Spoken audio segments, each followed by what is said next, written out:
Only this time, they well and truly blew it.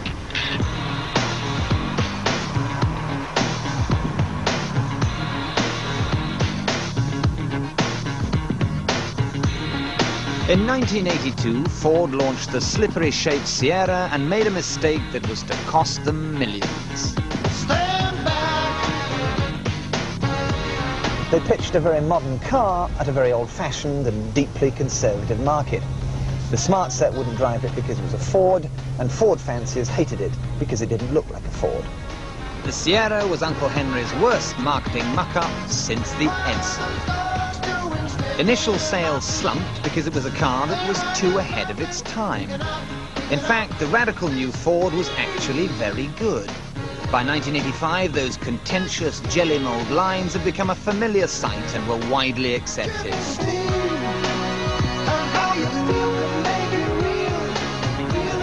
In my time, I must have bought and sold literally hundreds of Sierras and reckon they're one of the most dependable and reliable family cars you can buy today.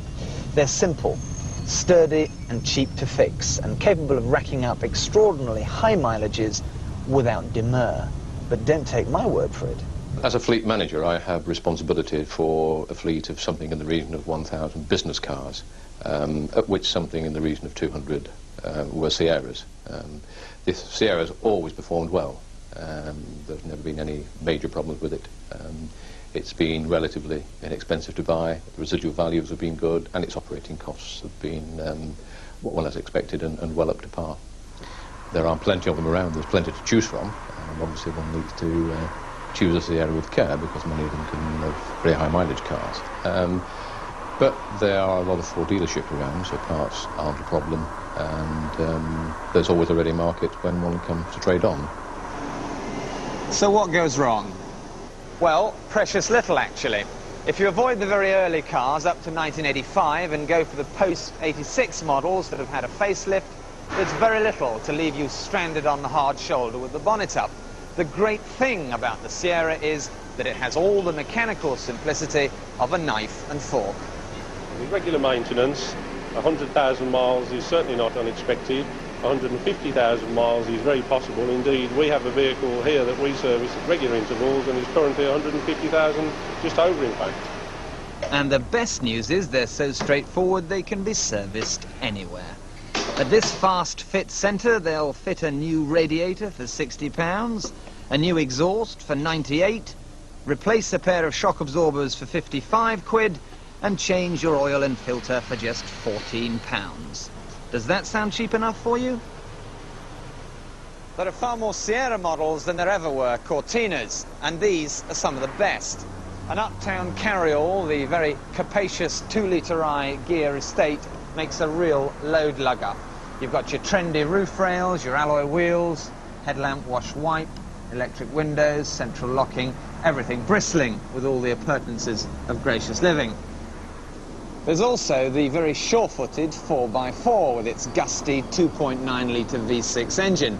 Interestingly enough, the police say that the 4x4 was one of the best motorway patrol cars they've ever had in service. But if you don't want a hatchback, you've also got the choice of the much more happily proportioned Sapphire, which is effectively just a Sierra with a boot. Second-hand, they're worth probably 200 quid less than the hatches. But my best buy has to be the good old 1.8 LX. It'll clip along at 70 miles an hour all day and return 30 miles to the gallon. The models to go for are made after 1990 with these darkened tail lights, and you can buy a decent G-plater for around 3,500. They are the most reliable, the best made, and you get the most equipment for your money. And it's all of these virtues which made one motoring magazine call the 1.8 LX Sierra Used Car of the Year. So not only is the Sierra tough, dependable, and can be run on a shoestring, it's relatively cheap to buy too. Take this 92 1.8 LX J-plate car, done 14,000 miles, a touch under £7,000, and this is a nearly new car. Or you can go to the other extreme and buy an 8-year-old C or D-plate car for less than £2,000.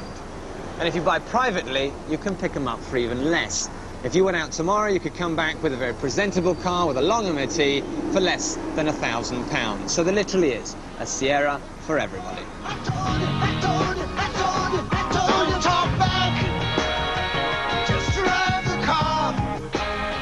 The Sierra may be as exciting as a chartered accountant's Saturday night out, but it is that rare beast, a used car without vices, and I, for one, shall mourn its passing.